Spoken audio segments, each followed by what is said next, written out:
અરે ભિખારી, તારી ઓકાત છે 600 કરોડ લાવવાની? તું જાણે પણ છે 600 કરોડ રૂપિયા કેટલા થાય છે? તમને લોકોને અંદાજો પણ છે કે આ શું થઈ ગયું છે? 600 કરોડ રૂપિયા ગાયબ છે. જો આ પૈસા અત્યારે ને અત્યારે પાછા નહીં આવે તો હું બરબાદ થઈ જઈશ. જો કોઈ 600 કરોડ પાછા લઈ આવે તો હું તેને 20 કરોડનું ઇનામ આપીશ. સવારના બરાબર 7 વાગ્યા હતા. શહેર હજુ પૂરેપૂરું જાગ્યું પણ નહોતું, પણ ઘનશ્યામ ચોક પર કચરાની ગંધ અને બસોનો અવાજ પહેલેથી જ હાજર હતો. ત્યાં જ ફૂટપાથના કિનારે ફાટેલા કોથળા સાથે 13 વર્ષનો મયુર નમેલો હતો. તે પ્લાસ્ટિકની બોટલો અને તૂટેલા તાર વીણી રહ્યો હતો. તેના હાથ પર જામેલી ગંદકી કાયમી લાગતી હતી, જાણે કોઈએ તેના પર અણદેખા હોવાનો સિક્કો મારી દીધો હોય. મયુર બોલતો ઓછું હતો. લોકો સમજતા કે તે ડરપોક છે કે મંદબુદ્ધિ. સાચું તો એ હતું કે તે સાંભળતો બહુ હતો. વાતો, અવાજો અને મશીનનો અવાજ. જ્યારે લોકો બોલતા ત્યારે તે શબ્દો પકડતો, અને જ્યારે મશીનો ચાલતા ત્યારે તે તેની પેટર્ન પકડતો. બરાબર તેની સામે શહેરની સૌથી મોટી ખાનગી બેંક હતી. કાચની ઊંચી ઇમારત. રોજ સવારે મોટી ગાડીઓમાંથી સૂટ પહેરેલા લોકો ઉતરતા અને મોબાઈલ પર બૂમો પાડતા અંદર જતા. મયુરને અંદર જવાની રજા ક્યારેય મળી નહોતી. ગાર્ડ દર વખતે એક જ શબ્દ કહેતો, ભાગ અહીંથી. મયુર આ ચૂપચાપ સાંભળતો અને ફરી કચરામાં નીચું જોઈ જતો. એ જ બેંકની દિવાલને અડીને એક જૂનું ટ્રાન્સફોર્મર બોક્સ હતું. મયુર અવારનવાર ત્યાં બેસીને સૂકી રોટલી ખાતો. તેને ત્યાંથી એક અજીબ ભણભણાટ સંભળાતો. બીજા લોકો માટે એ અવાજ હતો, પણ મયુર માટે એ ભાષા હતી. તે દિવસે બપોરે માહોલ બદલાયેલો હતો. બેંકની અંદર અચાનક નાસભાગ મચી ગઈ. કર્મચારીઓ પોતાની સીટ પરથી ઊભા થઈ ગયા. મેનેજરોના ચહેરા પીળા પડી ગયા. એક પછી એક ફોન વાગવા લાગ્યા. ઉપરના માળે બોર્ડ રૂમમાં ચીસ સંભળાઈ, 600 કરોડ ગાયબ થઈ ગયા છે. આ કોઈ અફવા નહોતી. બેંકના મેઇન સર્વરથી 600 કરોડ રૂપિયા ગાયબ હતા. કરોડો રૂપિયા ઓનલાઈન ટ્રાન્સફર થઈ ચૂક્યા હતા. પૈસા ન તો કોઈ ગ્રાહકના ખાતામાં હતા, ન તો કોઈ વિદેશી બેંકમાં. તે સિસ્ટમમાંથી લપસીને જાણે હવામાં ઓગળી ગયા હતા. આઈટી ટીમ દોડતી થઈ. સર્વર લોગ્સ ખોલવામાં આવ્યા, ફાયરવોલ ચેક થઈ, સાયબર સિક્યોરિટી એક્સપર્ટ્સને બોલાવવામાં આવ્યા અને પોલીસને પણ જાણ કરવામાં આવી. દરેક મિનિટ સાથે બેંકની આબરૂ ડૂબી રહી હતી. બહાર ફૂટપાથ પર બેઠેલો મયુર આ બધું જોઈ રહ્યો હતો. તેને કંઈક અજીબ લાગ્યું. બેંકના બેકઅપ સર્વરના એક્ઝોસ્ટ ફેનનો અવાજ બદલાઈ ગયો હતો. તે લયમાં નહોતો ચાલી રહ્યો. વચ્ચે વચ્ચે એક હલકો અટકાવ હતો, જાણે કોઈ શ્વાસ રોકી રહ્યું હોય. મયુર ઊભો થયો. તેને કોથળો નીચે મૂક્યો અને દિવાલ પાસે કાન લગાવી દીધો. તેની આંખો ઝીણી થઈ ગઈ. આ ચોરી નથી, તે ગણગણ્યો. આ રૂટ રીડાયરેક્શન છે. મયુરને તેની માનો ચહેરો યાદ આવ્યો.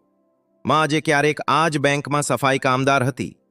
એક રાત્રે એક્સિડન્ટમાં તે ગુજરી ગઈ અને ત્યાર પછી મયુર રસ્તા પર આવી ગયો. માં પાસે એક જૂનો કીપેડ ફોન હતો અને તેમાં થોડી નોટ્સ હતી. નંબર નહીં, પણ પેટર્ન. મયુરે ખિસ્સામાંથી એ વળેલો તૂટેલો કાગળ કાઢ્યો, જેના પર તેણે પોતે બનાવેલા નિશાન લખી રાખ્યા હતા. તે રોજ મશીનોને જોઈને નવી વસ્તુઓ સમજતો અને નિશાન બનાવતો હતો. બેંકની અંદર ગભરાટ વધી રહ્યો હતો.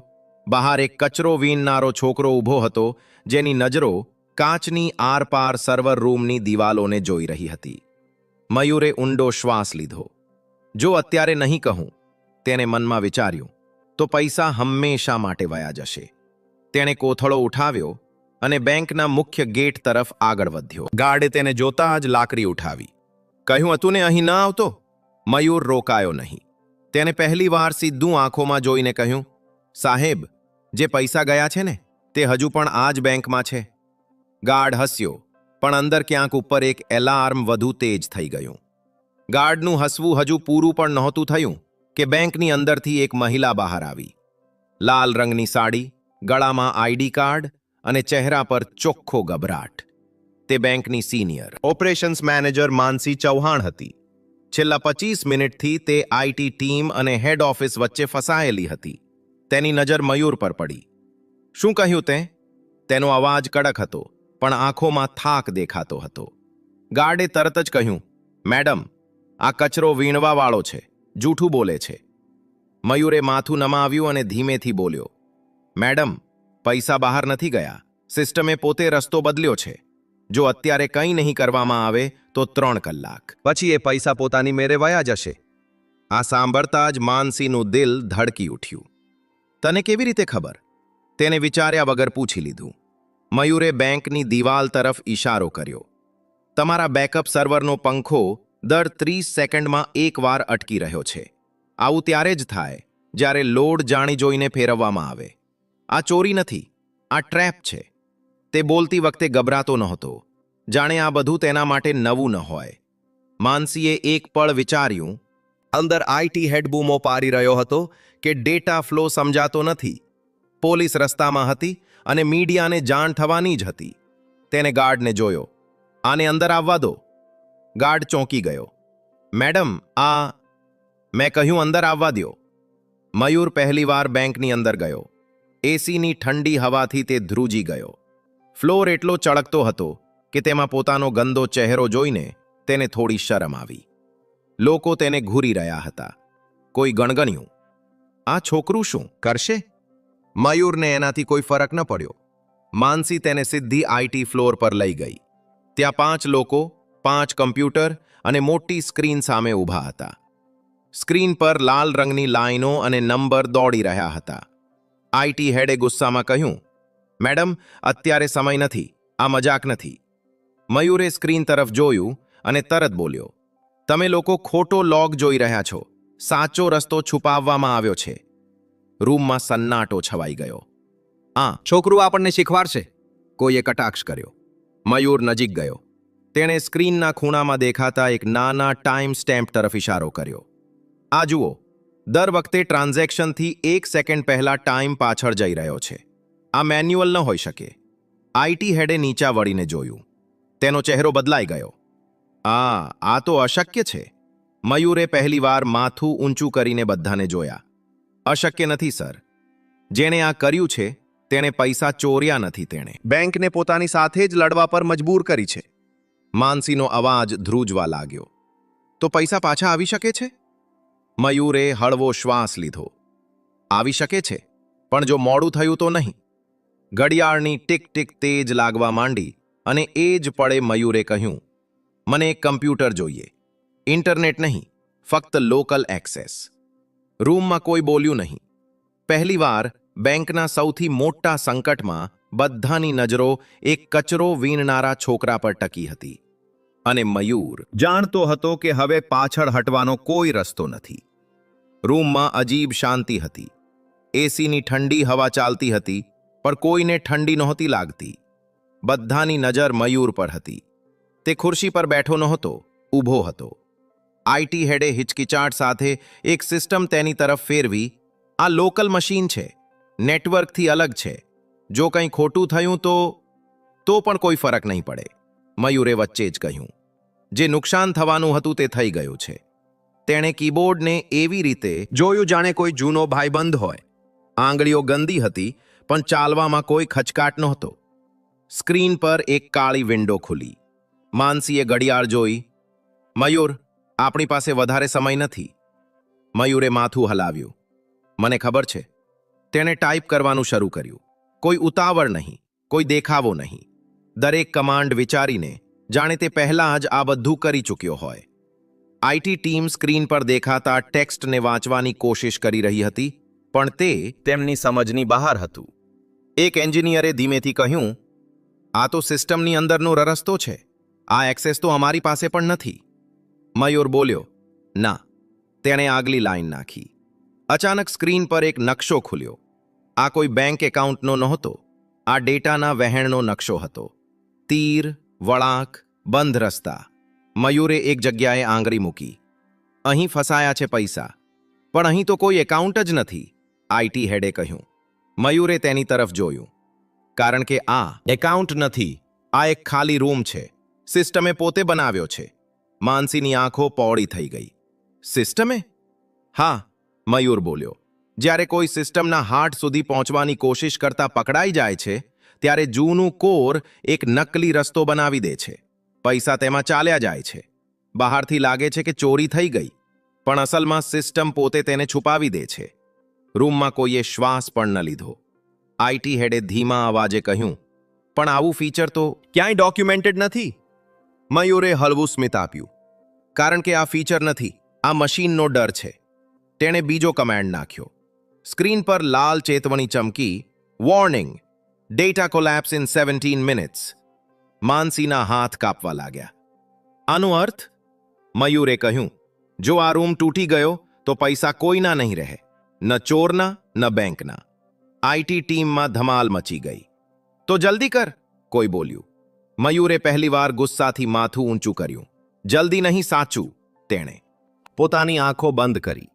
થોડી સેકન્ડ માટે જાણે મગજમાં કંઈક ગણતરી કરી રહ્યો હોય. તેને યાદ આવ્યું એ જૂનો મોબાઈલ, માનો અવાજ, નંબરો વચ્ચેની પેટર્ન. વસ્તુઓ સીધી નથી ચાલતી, તે ફરીને આવે છે. મયુરે ટાઈપ કર્યું. સ્ક્રીન પર એક નવો દરવાજો ખુલ્યો. આઈટી હેડ ગણગણ્યો. આ તો રિવર્સ ટ્રેક છે. મયુર બોલ્યો. હા, હવે પૈસા એ જ રસ્તે પાછા આવશે જે રસ્તેથી આવ્યો હતો. માનસીએ ઘડિયાળ જોઈ. 13 મિનિટ બાકી હતી. મયુરની આંગળીઓ ફરી ચાલવા માંડી અને બહાર બેંકના ગેટ પર મીડિયાની પહેલી વેન આવીને ઊભી રહી ગઈ. કાચના દરવાજાની બહાર કેમેરા ચમકવા લાગ્યા. મીડિયાને બસ એક ઈશારાની રાહ હતી. અંદર આઈટી ફ્લોર પર તણાવ એટલો હતો કે હવા પણ ભારે લાગતી હતી. માનસીએ ધીમા અવાજે કહ્યું, જો આ ખોટી દિશામાં ગયું તો સિસ્ટમ હંમેશા માટે લોક થઈ શકે છે. મયુરે સ્ક્રીન પરથી નજર હટાવ્યા વગર જવાબ આપ્યો. તે પહેલાથી જ લોક છે મેડમ, બસ ફરક એટલો છે કે અત્યારે તે શાંત છે. તેણે એક ગ્રાફ ખોલ્યો. વાદળી અને લાલ લાઈનો એકબીજાની પાછળ દોડી રહી હતી. વચ્ચે એક જગ્યાએ લાઈનો તૂટતી હતી. અહીંથી જ પૈસા બહાર બતાવવામાં આવ્યા છે, મયુર બોલ્યો. પણ અસલમાં અહીંથી જ તે પાછા લાવી શકાય છે. આઈટી હેડે ખુરશી ખેંચીને પાસે બેસતા કહ્યું, તું આ બધું કેવી રીતે જાણે છો? મયુરે પહેલીવાર સાચું કહ્યું. હું મશીનોની પાસે મોટો થયો છું. જ્યારે મારા મમ્મી જીવતા હતા તે રાતની શિફ્ટમાં અહીં સફાઈ કરતા. હું બહાર બેઠો રહેતો હતો. સર્વર રૂમના અવાજો મને વાતો જેવા લાગતા હતા. કોઈ કંઈ બોલ્યું નહીં. મયુરે આગળનો કમાન્ડ નાખ્યો. સ્ક્રીન પર એક નવો મેસેજ આવ્યો. Authorisation required. માનસીએ રાહતનો શ્વાસ લીધો. ઠીક છે, આ સામાન્ય છે. અમારી પાસે મલ્ટી લેવલ ઓથોરાઇઝેશન છે. મયુરે માથું હલાવ્યું.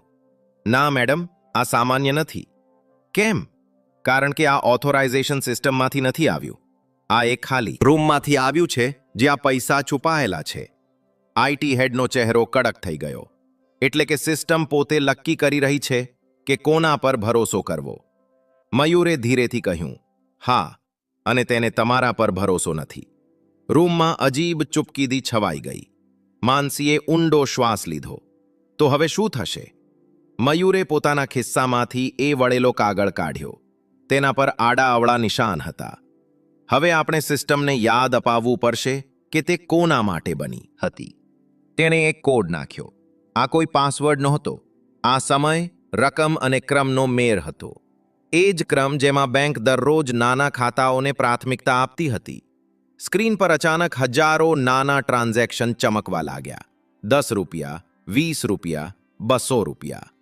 આઈટી ટીમ હેરાન થઈ ગઈ. આ શું કરી રહ્યો છે? આનાથી સિસ્ટમ હજુ સ્લો થઈ જશે. મયુરે શાંત સ્વરે કહ્યું, ના, આનાથી સિસ્ટમને ભરોસો આવશે. માનસીએ નવાઈથી પૂછ્યું, ભરોસો? હા, મયુર બોલ્યો. મશીનો તાકાત પર નથી ચાલતી, તે પેટર્ન પર ચાલે છે. અને સૌથી સાચી પેટર્ન છે નાના લોકોના પૈસા. સ્ક્રીન પર ચેતવણી બદલાવા લાગી. Trust index rising. આઈટી હેડે આંખો ચોળી. આ પહેલા ક્યારેય નથી જોયું. મયુરે કહ્યું, કારણ કે તમે ક્યારેય સિસ્ટમને પૂછ્યું જ નથી કે તેને શું જોઈએ. ઘડિયાળ પર નજર પડી. 7 મિનિટ બાકી હતી. મયુરની આંગળીઓ હવે વધુ તેજ ચાલી રહી હતી. અને એ જ વખતે બેંકના મેઇન સર્વરમાંથી એક ધીમો બીપ અવાજ આવ્યો. જાણે કોઈ સૂતેલું મગજ જાગાગી રહ્યું હોય. બધા સમજી ગયા કે હવે વાપસી શરૂ થઈ ગઈ છે. બીપનો એ અવાજ નાનો હતો, પણ તેની અસર મોટી હતી. આઈટી ફ્લોર પર ઊભેલા દરેક વ્યક્તિની પીઠ સીધી થઈ ગઈ. સ્ક્રીન પર વિખરાયેલા તીર હવે એક દિશામાં વળવા લાગ્યા હતા. આઈટી હેડે હચકચાતા કહ્યું, ડેટા ફ્લો રિવર્સ થઈ રહ્યો છે. માનસીની આંખો સ્ક્રીન પરથી હટતી નહોતી. એટલે મયુરે અટક્યા વગર જવાબ આપ્યો. એટલે કે પૈસા પાછા આવી રહ્યા છે, પણ હજુ કામ પૂરું થયું. સ્ક્રીન પર નંબર ચાલવા લાગ્યા. 5 કરોડ, 20 કરોડ, 70 કરોડ. રૂમમાં કોઈનો શ્વાસ નહોતો નીકળતો. પણ ત્યારે જ એક જોરદાર બીપ ગુંજી અને સ્ક્રીન લાલ થઈ ગઈ. System conflict detected. આઈટી હેડ ઉછળી પડ્યો. આ શું છે હવે? મયુર રોકાઈ ગયો. પહેલીવાર તેની આંગળીઓ થંભી. જેણે આ કર્યું છે તેને હવે ખબર પડી ગઈ છે. કોણ? માનસીએ પૂછ્યું. મયુરે માથું નમાવ્યું. કોઈ બહારનું નથી, અંદરનું જ છે. રૂમમાં હલચલ મચી ગઈ. લોકો એકબીજાની સામે જોવા લાગ્યા. સ્ક્રીન પર એક નવો લોક ખુલ્યો. એક જ યુઝર આઈડી, એક જ મશીન, વારંવાર. આઈટી હેડનો ચહેરો સફેદ પડી ગયો. આ તો આપણા જ નેટવર્કમાંથી છે. મયુરે ધીરેથી કહ્યું. ચોરી બહારથી નથી થઈ, રસ્તો અંદરથી ખોલવામાં આવ્યો હતો. ઘડિયાળ જોઈ તો હવે ફક્ત 4 મિનિટ બાકી હતી. માનસીએ પોતાને સંભાળતા કહ્યું, મયુર, શું આપણે આને રોકી શકીએ? મયુરે જવાબ આપતા પહેલા એક ઊંડો શ્વાસ લીધો. હા, પણ એના માટે મારે સિસ્ટમને પૂરેપૂરી બંધ કરવી પડશે. 30 સેકન્ડ માટે. રૂમમાં હોબાળો મચી ગયો. શું? આ અશક્ય છે. આખી બેંક ઠપ થઈ જશે. મયુરે પહેલીવાર બધાને સીધું જોયું. જો નહીં કરીએ તો પૈસા અડધા રસ્તે ફસાઈ જશે. ન તમારા રહેશે, ન ચોરના. માનસીએ એક પળ માટે આંખો બંધ કરી અને પછી બોલી, કર. આઈટી હેડ ચોંકી ગયો. મેડમ, હું જવાબદારી લઉં છું. મયુરે છેલ્લો કમાન્ડ તૈયાર કર્યો. તેની આંગળીઓ થોડી ધ્રુજતી હતી, પણ મગજ સાફ હતું. તેને માનો અવાજ યાદ આવ્યો. ડર લાગે તો પણ સાચું કામ ન છોડવું. તેણે એન્ટર દબાવ્યું. આખી બેંકની લાઇટો એક સાથે ગુલ થઈ ગઈ. કમ્પ્યુટર, એટીએમ બધું જ બંધ. બહાર મીડિયા બૂમો પાડવા લાગ્યું. બેંક બંધ થઈ ગઈ, પૈસા ડૂબી ગયા. અંદર ઘોર અંધારું હતું. 1 સેકન્ડ, 2 સેકન્ડ, ત્રીજી સેકન્ડ પર એક લીલી લાઇટ થઈ, પછી બીજી, અને પછી આખી સ્ક્રીન. સિસ્ટમ પાછી આવી ચૂકી હતી, અને આ વખતે પૈસાના આંકડા એક એક કરીને સાચા ખાતામાં પાછા ફરી રહ્યા હતા. 50 કરોડ, 200 કરોડ, 500 કરોડ. આઈટીટી હેડની આંખોમાં આંસુ આવી ગયા. થઈ ગયું. છેલ્લો નંબર રોકાયો 600 કરોડ. રિકન્સાઇલ્ડ. રૂમમાં કોઈએ તાળી ન પાડી, કોઈ બૂમ ન પાડી. બધા બસ મયુરને જોઈ રહ્યા હતા. તે ખુરશી પરથી નીચે ઉતર્યો, થાકેલો, ખામોશ. બેંકના પૈસા પાછા આવી ગયા હતા. હવે સવાલ એ હતો કે આ ચોરી કોણે કરી હતી, અને મયુર ખરેખર કોણ હતો? રૂમમાં સન્નાટો હતો, પણ આ ડરનો નહીં, એ પલનો સન્નાટો હતો. સ્ક્રીન પર લીલી લાઈનો સ્થિર થઈ ગઈ હતી. 600 કરોડ પૂરેપૂરા બેંકના ખાતામાં પાછા આવી ગયા હતા. સિસ્ટમ નોર્મલ બતાવતી હતી, પણ લોકોના ચહેરા હજુ થીજી ગયેલા હતા. માનસીએ ધીમા અવાજે કહ્યું, મયુર, તે બેંકને બચાવી લીધી. મયુરે કોઈ જવાબ ન આપ્યો. તે સ્ક્રીન જોઈ રહ્યો હતો, જાણે કોઈ બીજી વસ્તુ શોધતો હોય. આઈટી હેડે રાહતનો શ્વાસ લેતા કહ્યું, આપણે તરત એ શોધવું પડશે કે અંદરથી આ કોણે કર્યું. મયુરે ડોક હલાવી, સિસ્ટમ પોતે જ કહી દેશે. કેવી રીતે? કોઈએ પૂછ્યું. મયુરે એક છેલ્લો લોગ ખોલ્યો. આ સામાન્ય યુઝર લોગ નહોતો. આ એ લેયર હતું જ્યાં ત્યારે જ એન્ટ્રી થાય જ્યારે કોઈ સિસ્ટમને છેતરવાની કોશિશ કરે. સ્ક્રીન પર એક નામ આવ્યું. કોઈ ટેકનિકલ કોડ નહીં, કોઈ નકલી આઈડી નહીં, પણ એક ચોખ્ખું નામ. બેંકના ડેપ્યુટી ટેકનોલોજી ડાયરેક્ટર. રૂમમાં જાણે બધાના હોશ ઉડી ગયા. આઈટી હેડ ખુરશી પર બેસી ગયો. આ શક્ય નથી. મયુરે શાંત સ્વરે કહ્યું, શક્ય છે, કારણ કે તેને સિસ્ટમની આદતો ખબર હતી. તેને વિચાર્યું કે સિસ્ટમ મશીન છે, પણ તેને એ નહોતી ખબર કે મશીન યાદ પણ રાખે છે. માનસીએ તરત ફોન ઉઠાવ્યો. સિક્યોરિટીને ઉપર મોકલો. થોડી જ મિનિટોમાં એ અધિકારીને રૂમમાં લાવવામાં આવ્યો. ચહેરો પીળો, નજર નીચી. તે કંઈ બોલતો નહોતો. માનસીએ કડક અવાજે પૂછ્યું, તમે આ કેમ કર્યું? તે ચૂપ રહ્યો. મયુર આગળ વધ્યો, કારણ કે તમે વિચારતા હતા કે પૈસા બહાર નીકળી જશે અને સિસ્ટમ તમને ઓળખી નહીં શકે. પણ તમે એક ભૂલ કરી. પેલા માણસે પહેલીવાર માથું ઊંચું કર્યું. કઈ ભૂલ? તમે નાના ખાતાઓને નજરઅંદાજ કર્યા. મયુર બોલ્યો. તમે ફક્ત મોટા ટ્રાન્ઝેક્શન જોયા. સિસ્ટમે તમને ત્યાં જ પકડી લીધા. એ માણસ તૂટી પડ્યો. હું દેવામાં ડૂબી ગયો હતો. મને બીજો કોઈ રસ્તો નહોતો દેખાતો. માનસીએ સિક્યોરિટીને ઈશારો કર્યો, લઈ જાવાને. જ્યારે તે બહાર ગયો ત્યારે કોઈએ રાહતનો શ્વાસ લીધો તો કોઈએ શરમનો. મયુર હવે દરવાજા તરફ વધવા લાગ્યો. માનસીએ ચોંકીને કહ્યું, ઊભો રે, તું ક્યાં જા છો? મયુર રોકાયો. મારું કામ પૂરું થઈ ગયું મેડમ. કામ? માનસીનો અવાજ ગળગળો થઈ ગયો. તને ખબર છે તે શું કર્યું છે? બેંક, ગ્રાહક, આખી સિસ્ટમ. મયુરે ધીરેથી કહ્યું, મેં ફક્ત જે ખોટું હતું તેને સાચું કર્યું છે. માનસી આગળ વધી. તને ઇનામ મળશે, નોકરી મળશે, ભણતર, બધું જ. મયુરે પહેલીવાર હળવું સ્મિત આપ્યું. જો તમે સાચું કંઈક આપવા માંગતા હો તો એક કામ કરો. શું? બહાર જે બાળકો કચરો વીણે છે ને, મયુર બોલ્યો, તેમના માટે સિસ્ટમ બનાવો. એવી સિસ્ટમ જે તેમને અણદેખા ન કરે. માનસી કંઈ બોલી શકી નહીં. મયુર દરવાજાની બહાર નીકળી ગયો. એ જ ફાટેલો કોથળો, એ જ ગંદા હાથ. પણ હવે બેંકની દિવાલો તેને જોઈ રહી હતી, કારણ કે સિસ્ટમ તો બચી ગઈ હતી. હવે માણસોનો વારો હતો. બેંકની બહાર હજુ પણ ભીડ ઓછી નહોતી થઈ. કેમેરા હજુ ચમકતા હતા. રિપોર્ટરો એકબીજાને ધક્કો મારીને આગળ આવવાની કોની કોશિશ કરતા હતા. બધાને એક જ ખબર જોઈતી હતી, 600 કરોડ કેવી રીતે પાછા આવ્યા? માનસી કાચના દરવાજા પાસે આવીને ઊભી રહી. તેના હાથમાં માઇક્રોફોન નહોતું, છતાં અવાજ સાફ હતો. આ બેંકની જીત નથી, તેણે કહ્યું. આ એક બાળકની સમજણની જીત છે. ભીડમાં હોબારો મચી ગયો. કયું બાળક? ક્યાં છે તે? નામ આપો. માનસીએ દરવાજા તરફ જોયું. મયુર જઈ ચૂક્યો હતો. તેના ડગલા ફૂટપાથ તરફ વળી ગયા હતા, જ્યાં તેની દુનિયા હતી. તૂટેલા ડબ્બા, પ્લાસ્ટિકની બોટલો અને મશીનોના અવાજો. તેને ખબર નહોતી કે પાછળ શું થઈ રહ્યું છે, પણ શહેરને ખબર પડી ગઈ હતી. થોડા જ કલાકોમાં ખબર ફેલાઈ ગઈ. એક કચરો વીણનારો છોકરો, બેંકની ચોરી અને 600 કરોડ પાછા. સોશિયલ મીડિયા પર સવાલો ઉઠ્યા. આ છોકરો કોણ છે? તેને પહેલા કેમ મોકો ન મળ્યો? આપણે કેટલા મયુર જેવા બાળકોને નજરઅંદાજ કર્યા છે?